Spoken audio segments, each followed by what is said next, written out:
as comedy as Song Warrior is, but ladies and gentlemen, Song Warrior! I am not a comedian, okay? I did not start talking about nobody's breath, okay? I didn't. I'm gonna behave. I'm not gonna crack nobody's peanut head. I'm not. Approach the mic and project so that your video can come out clear. Man, I got it, boy. I'm under the influence of J. Christ. Yes, the great giver of abundant life. Yes, he died, and salvation is a token of his love so we can be free. And whom the Lord sets free is? Free indeed. Whom the Lord sets free is? Free indeed. Whom the Lord sets free is? Free indeed. So temptation coming from my left ear is blasted by the motivation coming from my right ear, saying cast away that spirit of fear. See, you've got to walk in the victory. You've got to walk in the victory. See, I came here to talk about his story. One of love and compassion, sin and redemption, fact and not fiction. Like whiny brats, we are not content with what we have, so we ask God for more. And like a loving father, he rebukes us and then showers his love from the heavens to this very floor. Like disobedient children, we constantly disobey, and time after time, Dad has to remind us, this isn't Burger King, we can't have it our way.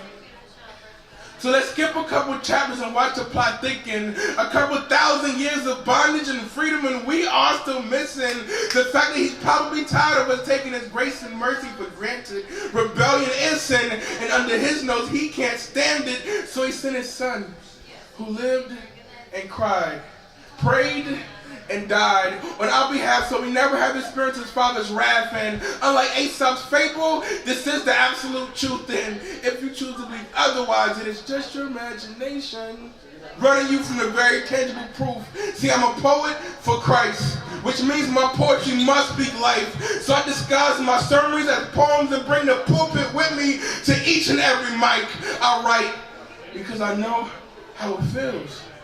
I know how it feels. Mom died when I was 3, and my father at 11. And it seemed like heaven robbed me of a family. I know how it feels to be passed from group homes to foster homes, to begin to feel lonely. Trust me, I know how it feels to try to fill that void with everything but God. I know how it feels. What I'm here to tell you, it's time to say out with the old in and with the new, the basics. Alcohol is needed for happiness. New clothes can't hide the lifestyle you live. Money can't buy you love. You've been abused and mistreated. You've even thought of suicide. But if you dwell in the past, you'll never have a future. If you dwell in the past, you'll never have a future. If you dwell in the past, you'll never have a future. If you dwell in the past, you'll never have a future. If you dwell in the past, you'll never have a future. I'm here to tell you that sex isn't needed to find love. He's only one prayer away.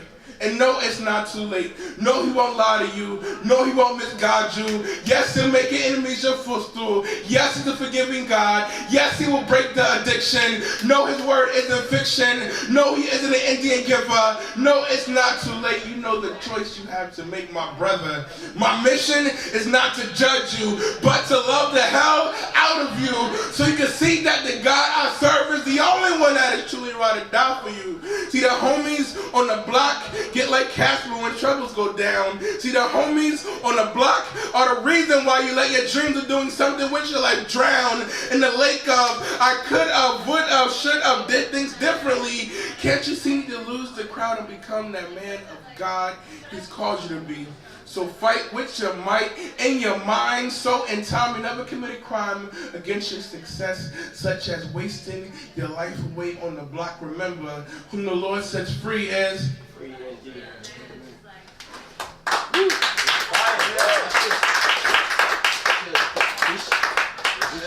Good shit, I was feeling that. I mean, I don't do poetry like I used to, but